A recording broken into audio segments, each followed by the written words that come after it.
Hey folks, Dave Temple here. As you know, my podcast is all about talking to some of the best thriller writers in the world. But now, after nearly 2.5 years, I think it's time I toot my own horn. So with that, I'm offering my thriller, The Poser, for sale. This thriller stars Hollywood detective Patricia Pat Norelli, a rookie cop working the overnight beat when one of Hollywood's biggest stars is found dead in her Hollywood Hills home.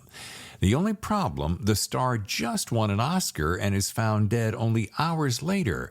Now, Pat sees this as a way to forge her own path and muscles her way into the case. Soon, she and partner Detective Stuart Brown find themselves deep inside a complex case with more questions than answers and a ghost of a killer. Now, this isn't my first self-published book, but it's the first one I'm very confident you're going to like. I'm pretty proud of it.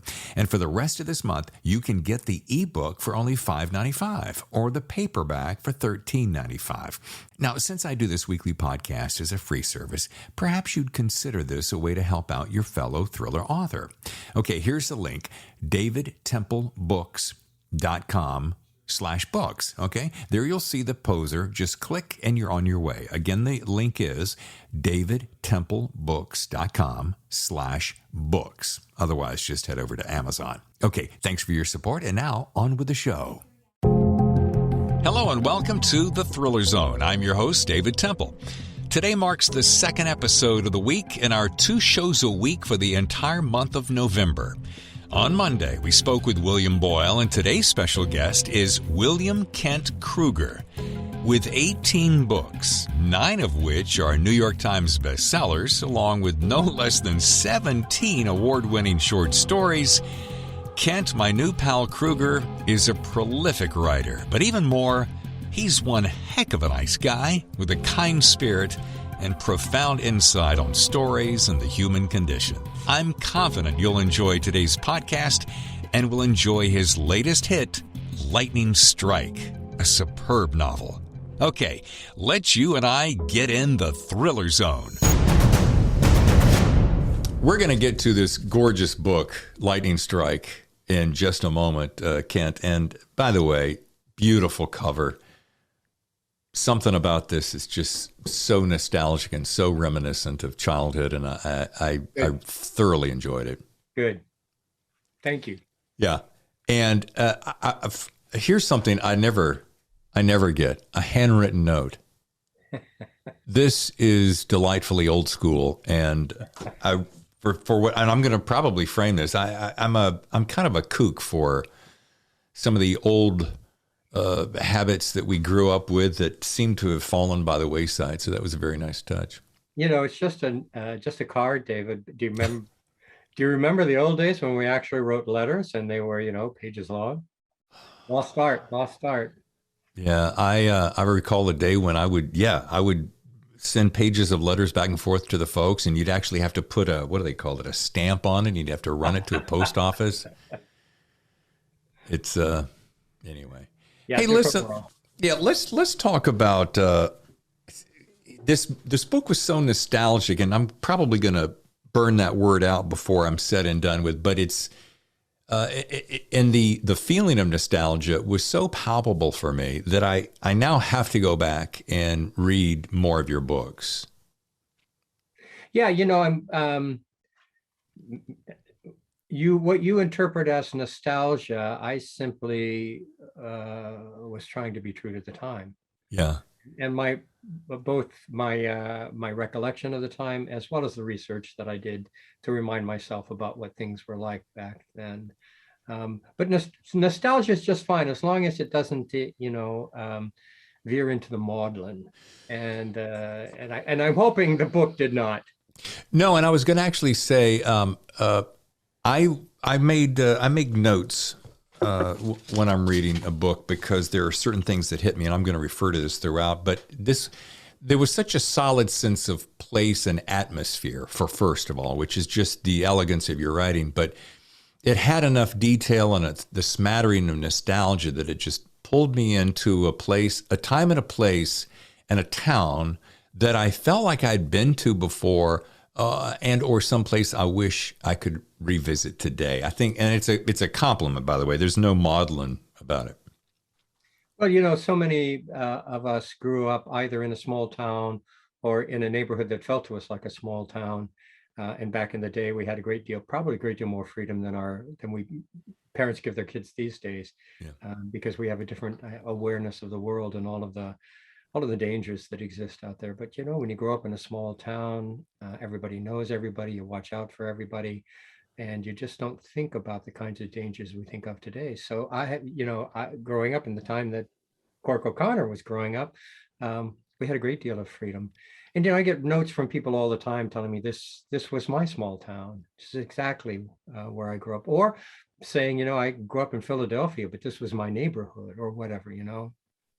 Yeah, I think it's a really fantastic compliment. And having been raised yourself in Oregon and now living in Minnesota, it appears that a small town world may have always appealed to you, especially in this series. Is why do you suppose that is? Well, there are already lots and lots of fine crime writers who are writing about New York and LA and Chicago and the large metropolitan areas. I grew up in small towns, and that's what I knew. And that's where my heart has, particularly Midwest small towns, that's where my heart has always been. I spent time, as you say, in Oregon in a small town. So it's not difficult at all for me when I set a story in that location, um, to fall back on my own memories of places and pull details that will make the place real, regardless of where your small town was. Small towns are very alike in many, many ways, and each is unique. And so the challenge is to find what's universal and also create it in such a way that it's unique as well. Yeah. And it's so your mystery series set in the Northwoods of Minnesota and featuring Cork O'Connor.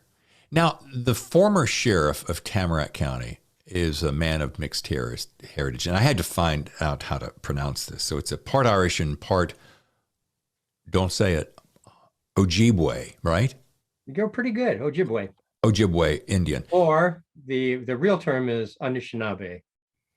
Okay, because when I went back and did some research, I went back to your very first book and saw that pronunciation. And I'm like, is that a variation on that? So it's just a more official term? Is that how that works? Well, the Anishinaabe culture is one that spans a good deal of North America.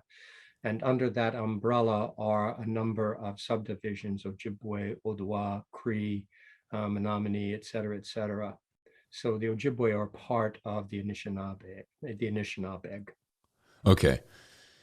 So who or what was the inspiration for this character? And clarify for me, in case I appear ignorant, why did he begin? The story seems to begin as he's a former sheriff.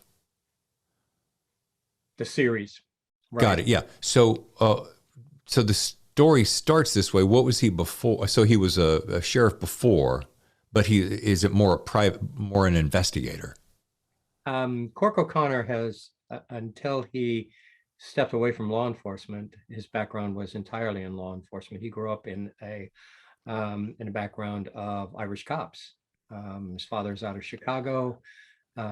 Cork, when he decides to become a cop, goes back to Chicago to get his training, spends some time there before he decides to go back to his hometown in Aurora and begin his life there with his family.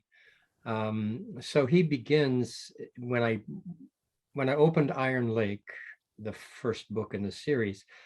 He is no longer sheriff. He's lost his job because I wanted to introduce Cork to readers at the lowest point in his life. So he's no longer a sheriff, and he's trying to figure out, okay, if I'm not sheriff, who the hell am I?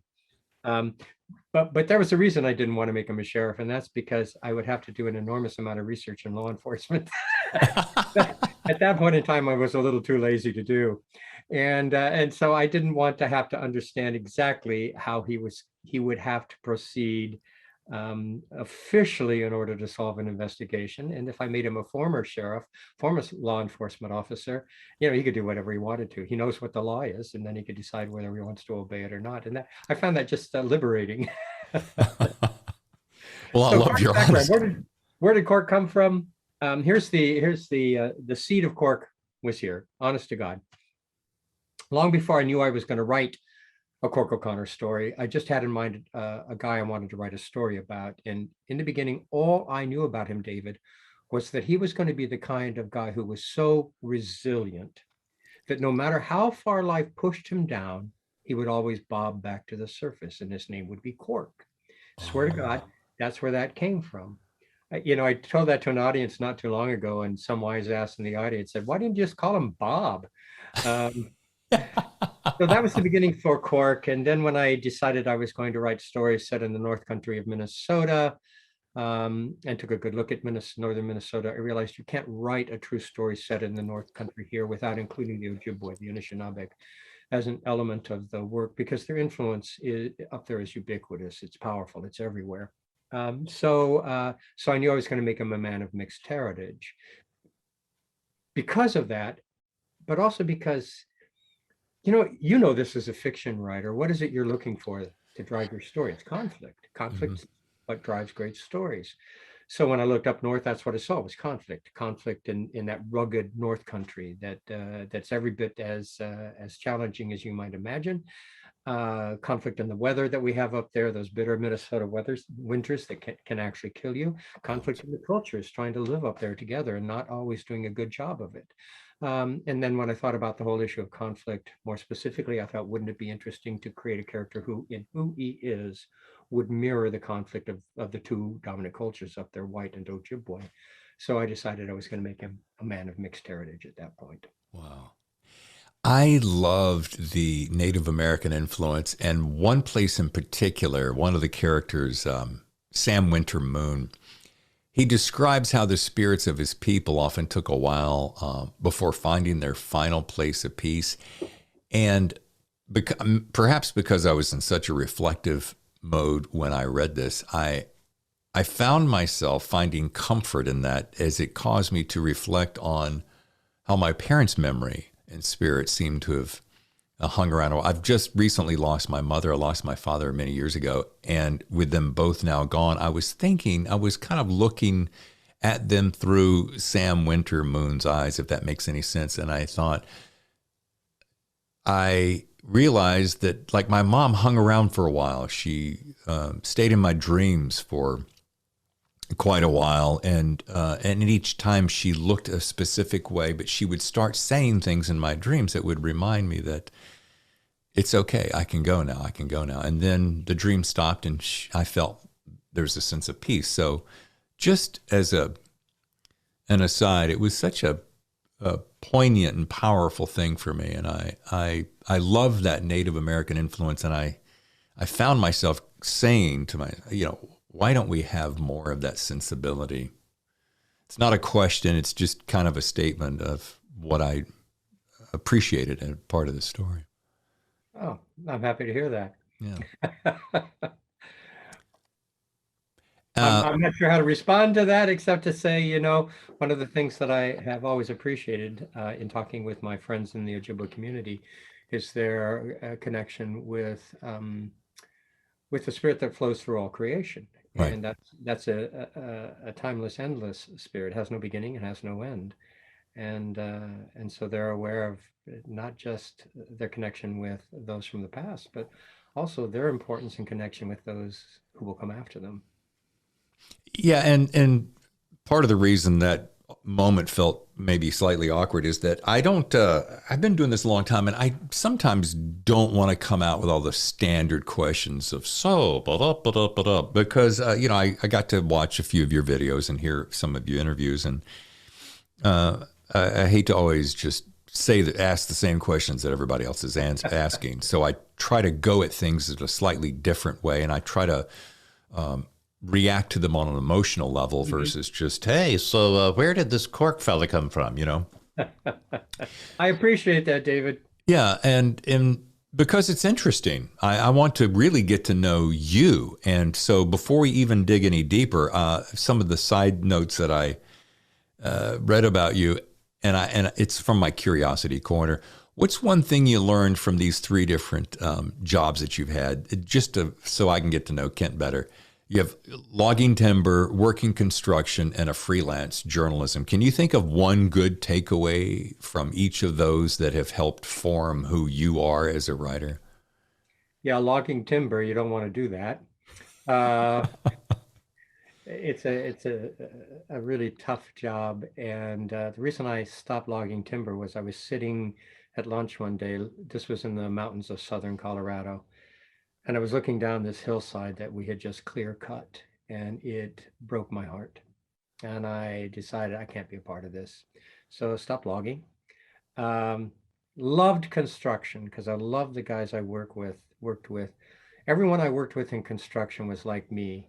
They were marking time until they figured out who they were. Um, they all had an idea of where they were going in their lives and were trying to figure out how to get there.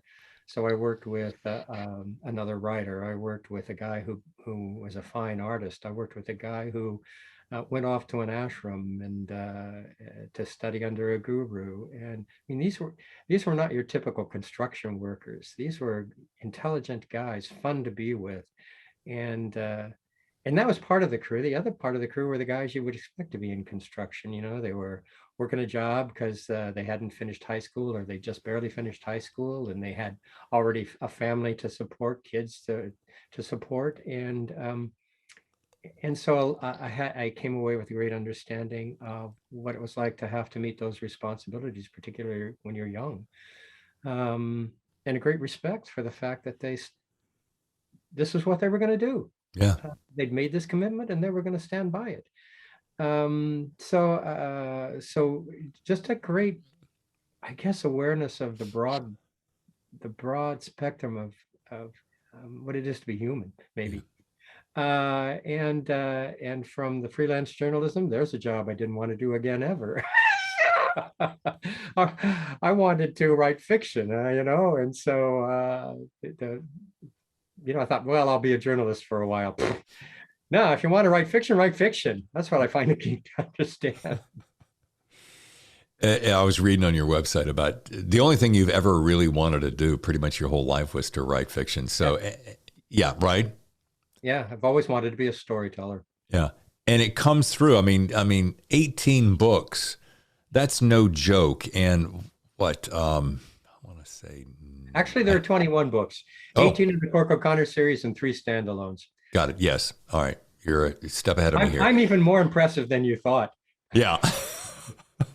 Yeah, so we got This Tender Land, Ordinary Grace, and The Devil's Bed. Those are the standalone, and they have nothing to do with Cork O'Connor, right? Absolutely nothing, except in my 17th Cork O'Connor novel, I brought back the protagonist from my thriller, The Devil's Bed, a guy named Bo Thorson. And because over the years I've had a lot of people who love The Devil's Bed, and Bo Thorson is the protagonist there. He's a Secret Service agent.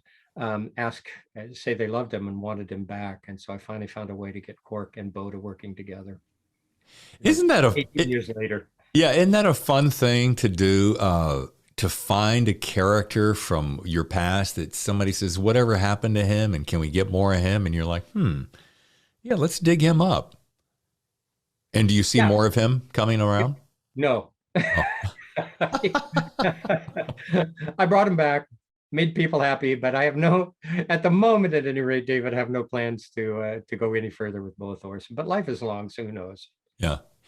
One thing also I picked up from you a couple of times, and not to take the words out of your mouth, but people were asking you, could I pick up Lightning Strike and feel like I don't have to go back and read the other books? And you made a comment about, because it can be daunting to think to yourself, oh, I've got to go back, 16, 17 books to be able to get the gist of the story, but pretty brilliant to just write it as in a way, its own standalone.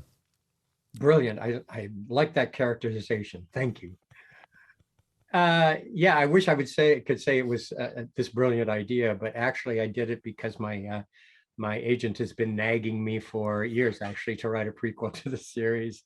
As you probably heard in the interview you listened to, across the course of the 17 previous books in the series, I have often made reference to events and characters in Cork's life that were important in shaping him. And my agent for a long time has been saying, this is rich territory, you need to mine it.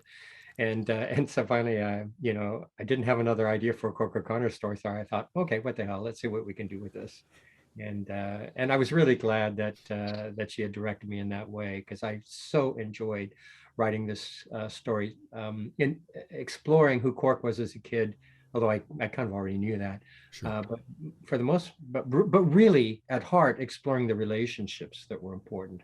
The relationship Cork had with his father in particular, but also the relationship he had with his mother, the relationship his parents had with each other, Cork's relationship to all of these Ojibwe elders who were so important as guiding his understanding of his that part of his cult, of his heritage. I noticed that you've written practically a book a year since you started. Been something like 23 years. You got a couple of gaps in there, and I'm just curious, as a fellow writer, was that because you were searching for an angle of a new story, or took a break, or I mean, what's a Yeah, I think there are just two places where there was more than a year gap between the books coming out. And one of those was the timing of my publisher. It was their decision.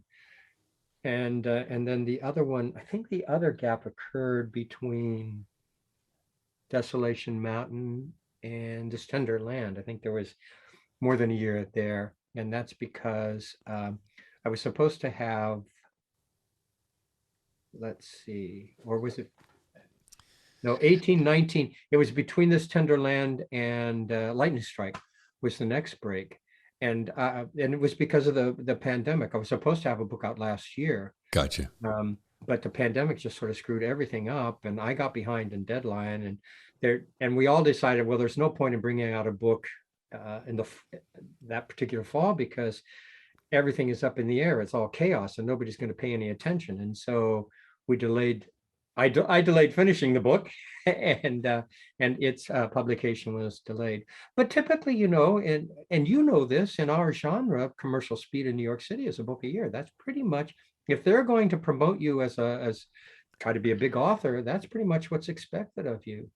And because I write a series, it's not that difficult for me to deliver a book a year, because I'm not starting from square one. Sure.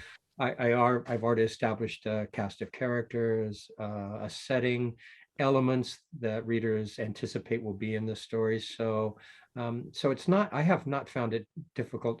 Once I made the decision to give them a book a year, I have not found that a difficult thing to carry through with. But David, the first time, so Iron Lake took me 4 years to write. That was my first novel. We all take a long time to write that first one, because it's not under contract. You can do anything you want to with it. Sure. Took me 4 years for that one. Took me 2 years for the second novel. It took me a year and a half for the third novel, even though those pretty much came out almost a year apart. Mm-hmm. And then my publisher called me out to New York City and set me down, and they said, Kent, we want to promote you as a big author, but if we're going to do that, we have to be guaranteed that you'll give us a book a year.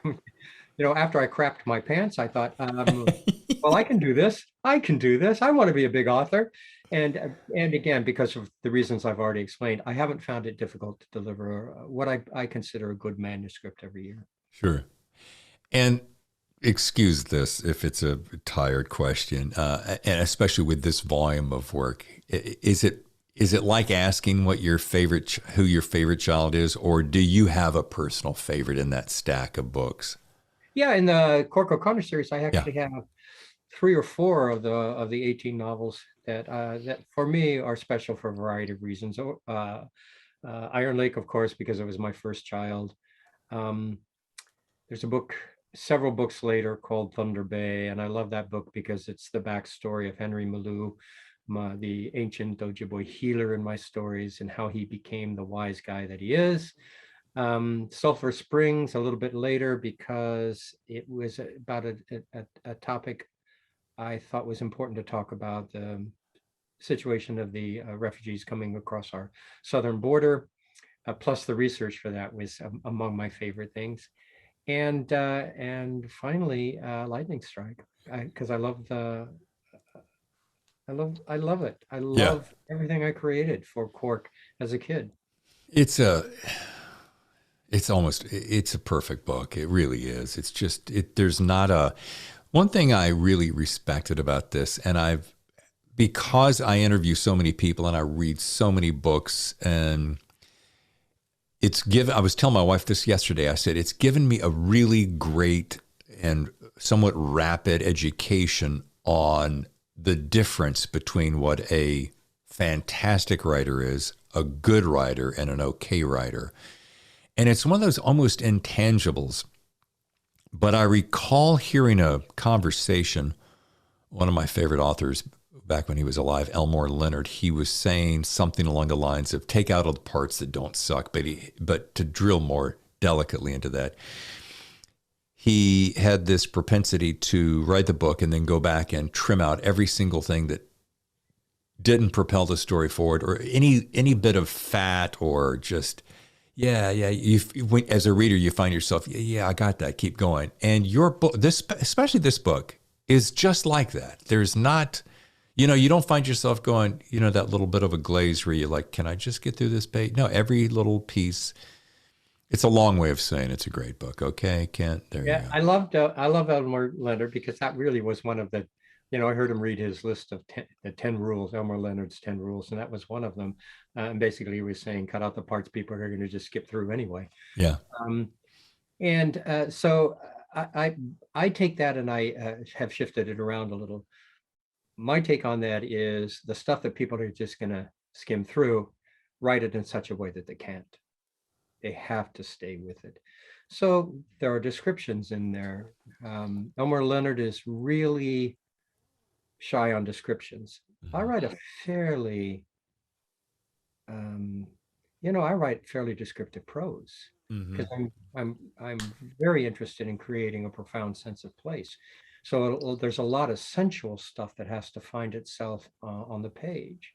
And so the challenge then is to write it in such a way that readers actually enjoy that.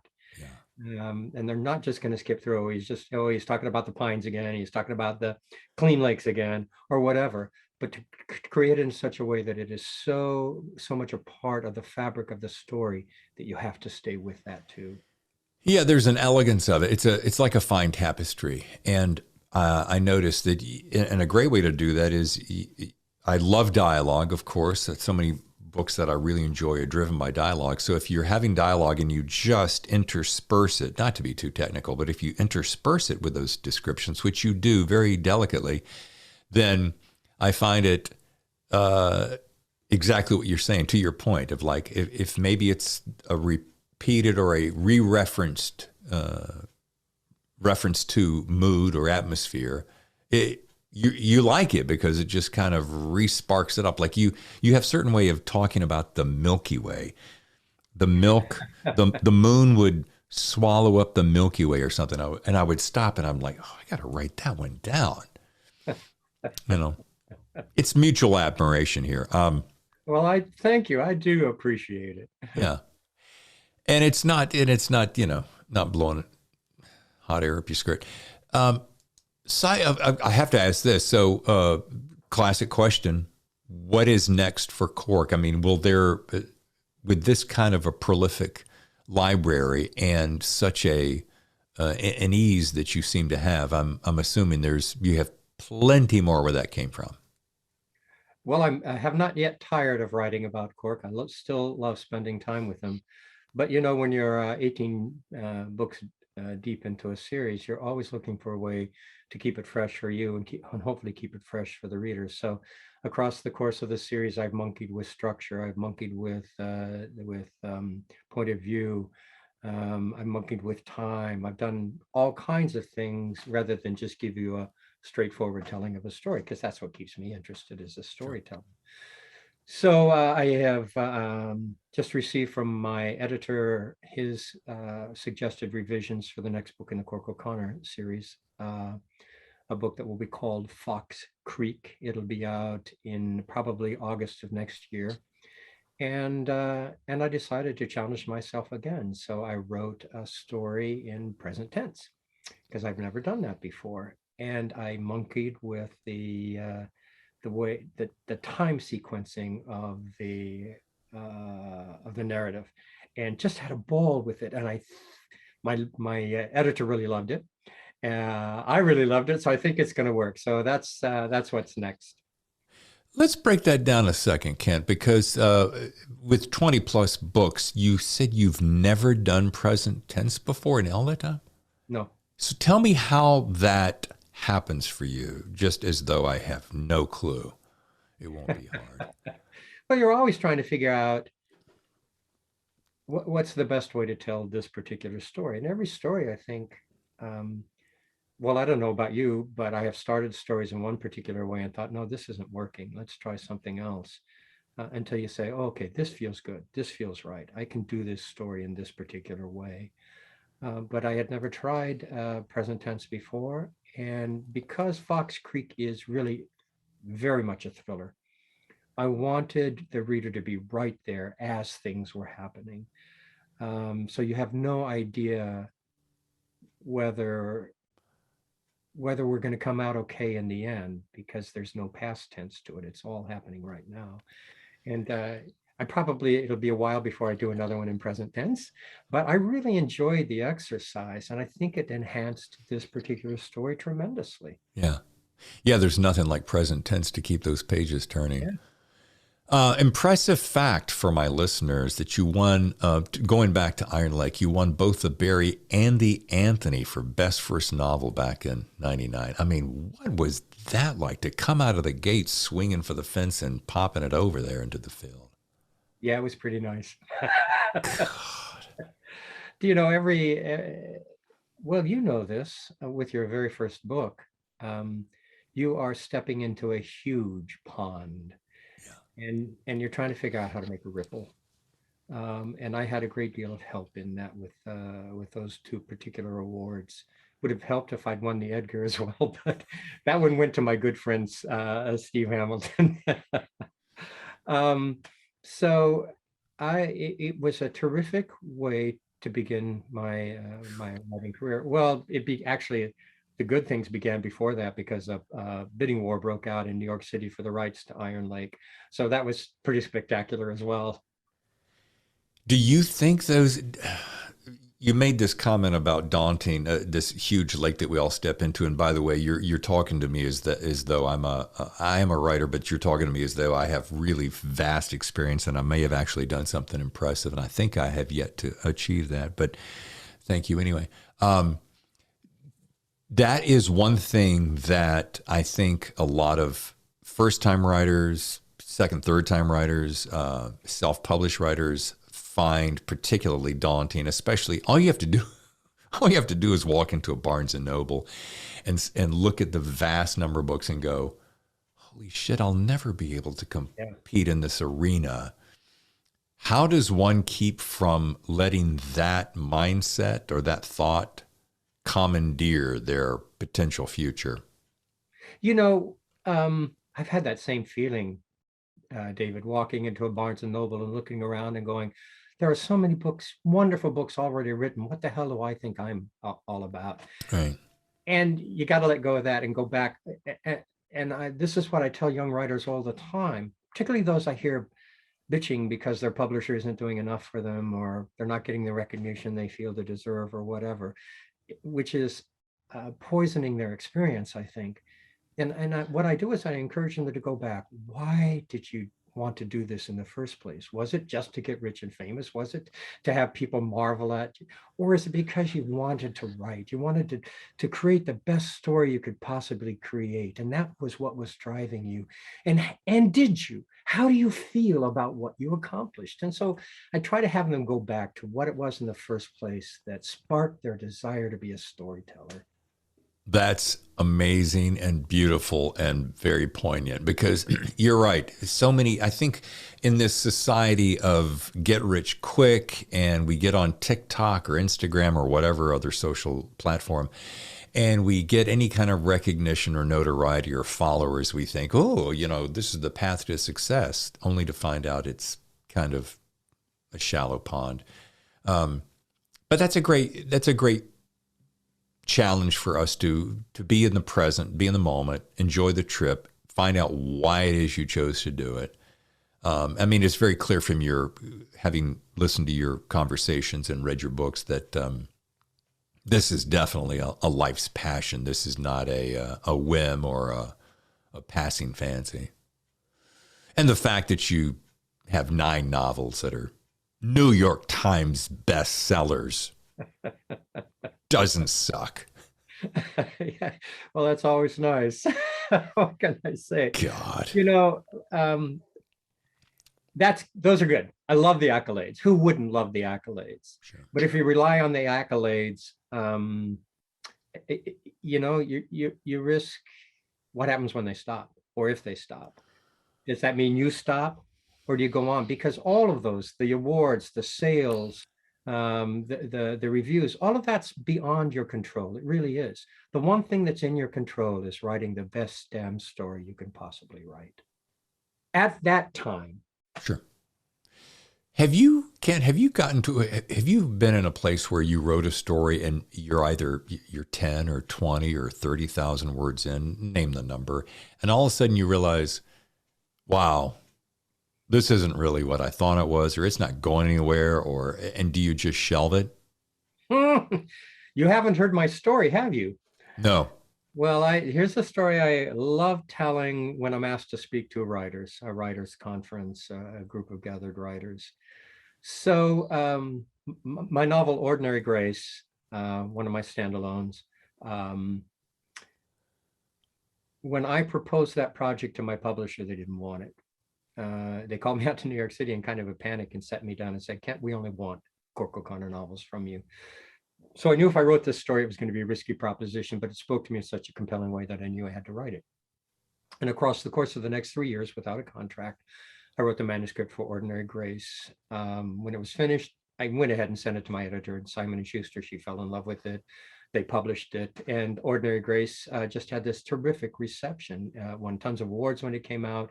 It's been translated into more than 24 foreign languages. So far, it's sold more than 1 million copies. And when my publisher saw how well that book was doing, boy, did they want another book just like it. So I signed a contract for a companion novel. They paid me a shitload of money.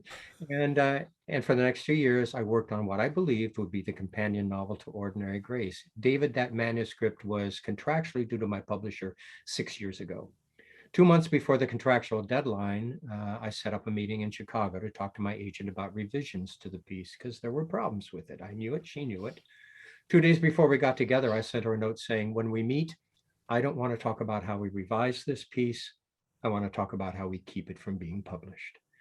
Because it wasn't the story I'd imagined it would be. I had no idea how to make it that story, and frankly, my heart wasn't in it. My publisher turned out to be really understanding. They said, fine, you don't owe us this manuscript. You don't have to give us this manuscript, but you still owe us a companion novel. So here was what was going on.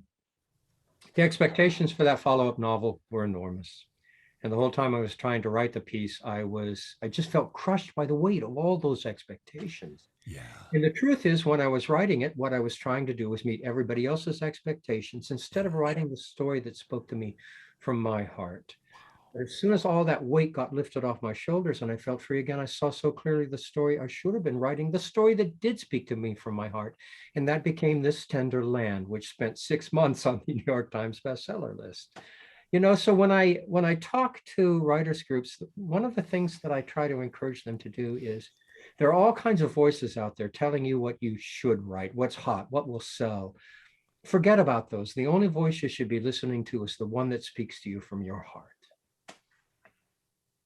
Wow, there's a soundbite for you.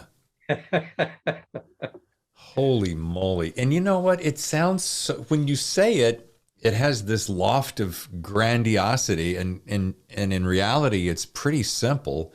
It seems pretty simple, but and I only say these things because that's been my experience. Yeah.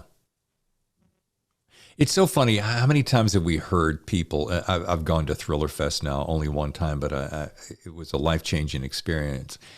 And you hear this phrase, writing to market. And I would feel that could be a precipitous slope if you did that. And then if all of a sudden the market shifted on you, you could be chasing your tail a lot. What do you think about that? Well, if you're told to write what's hot now, by the time you finish your manuscript, it's not hot anymore. for a while, every title had a girl in it. The girl who, the girl that, the girl, this. Well, you don't see that many girls in the titles anymore. No. Or everything was the Da Vinci Code, or Da Yeah. Vinci Code clone. That's not hot anymore. And so if you Oh, did I just lose you? Okay, as you can see, we have a slight technical issue, so we'll take a short break and we'll be back with more Kent Krueger on the Thriller Zone right after this. Hi, this is William Kent Krueger. Call me Kent. I am with David Temple on Thriller Zone, and I hope you enjoy our conversation as much as I have. Thank you for your patience. Technology's a fickle little beast, isn't it? Well, yeah, and during the pandemic and with all the various platforms we've all been using for this kind of thing, technical problems, we've all gotten used to them. So Yeah. no problem, no problem. Can you imagine in this new era of communication if all of a sudden our internet, the way we know it, just went away? I know. But it is funny, we lived in this other world that was highly accessible in some ways, and then I would never, very likely, not have the opportunity to spend time with you. And now in the COVID and this technology, now it's commonplace. But yeah, if this went away. Well, communications, commerce, so Yeah. much now takes place as a result of the internet. Yeah. Financial transactions, all of that stuff. We'd be, Yeah. we'd be really, let's see, screwed. I think Yes. I could say that. On this show, you can actually say whatever you want, but yeah. So yeah, just before we got disconnected, we were talking about Ordinary Grace, which is, that's a great story and a great reminder for why we write, right? Yeah. What kind of response have you gotten? Have you ever, I'm just curious, letters coming back from people who heard you speak and they said, wow, that was such a valid piece of advice? And Yeah, I have. I get lots of, lots of thanks for, I'm 71 years old. I've got a lot of life experience and good advice to dole out there, and I get a nice response to it.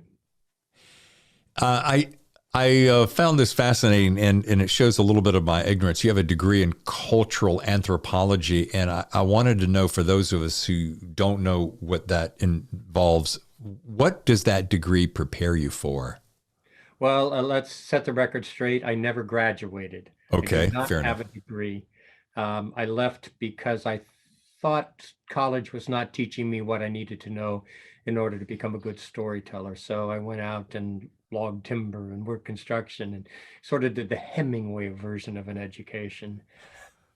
Um, and cultural anthropology, that just, I went to college, and one of the classes I took was a cultural anthropology course, just because I was, trying to feel my way through what here interests me. And boy, did that interest me. Yeah. And what cultural anthropology is simply the study of other cultures. And you can approach it from a lot of different sub specialties, but just generally trying to understand how other cultures see the world, how they create their moral structures, the rules that guide them, what do they believe in terms of their spirituality. I mean, just fascinating stuff.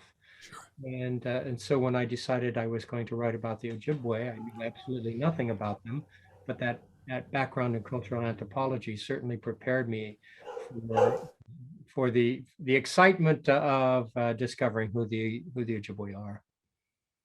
Something I want to go back to that I referenced earlier, and I enjoyed one of the encouraging messages at the end of the book as we start to wrap things up, and it felt so universal. And it's this: it's not about trying to understand what awaits us beyond this life. It's about enjoying the gift in this moment together now. Not only is that beautiful there, I had just finished having this conversation with my with my wife today. And as you know, because we got delayed on our hooking up, we had recently learned that my nephew, he's been very sick for some time, and his time is very limited. And it just made me go, you got to grab all those moments like right now and stop worrying about the bullshit, to be frank. Yeah. Well, I'm glad I said something that found a place in your heart. Yeah. That's good to know. Thank you, David. Yeah. As we wrap things up and leave it on a high note, I like to do a little rapid fire questions. Only got 3 of them for you. Okay. If you were a sheriff in a small town like Aurora, how would you run the town? Um, Probably by the golden rule. You treat people with respect. You don't make any quick judgments, and you always give people the benefit of the doubt. That's awesome. Sounds like my dad right there. I'd probably make a terrible sheriff. Yeah, but you know what? If everybody in town had a smile on their face like you seem to always have, be a nice place to live. I'm sure if I were sheriff, I wouldn't always have a smile on my face. Let me tell you. Yeah. Question number 2, what's your secret to staying married to your beautiful wife for 50 years? One word: gratitude. Oh, tell me about that. Um, we've been married almost 50 years, and it took me a long time to learn that acknowledging the blessing and blessings that you get from your spouse goes a long way to making you both understand the beauty of what you share together. That is perfection. My wife's going to love hearing that because she'll see, yeah.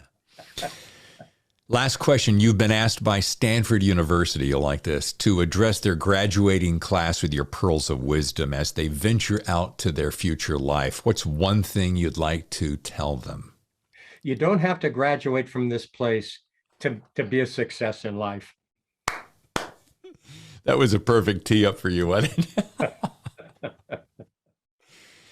This has been awesome. Kent, thank you for being patient with our technical issues. Thank you for the delay, but boy, this was worth all the wait. Are you going to be at any of the upcoming conferences in this next year? I never go to Thriller Fest, so I won't be there, but I do Left Coast Crime, one of my favorites. I'll do BoucherCon next year as well. I will be at Thriller Fest. I'm trying to take this show there. I do want to do BoucherCon. Tell me about Left Coast. Are you San Diego? I'm San Diego. Well, Left Coast is in Albuquerque, which is really just kind of hop, skip, and jump from where you are. You could drive there at any rate. Sure. And when is that?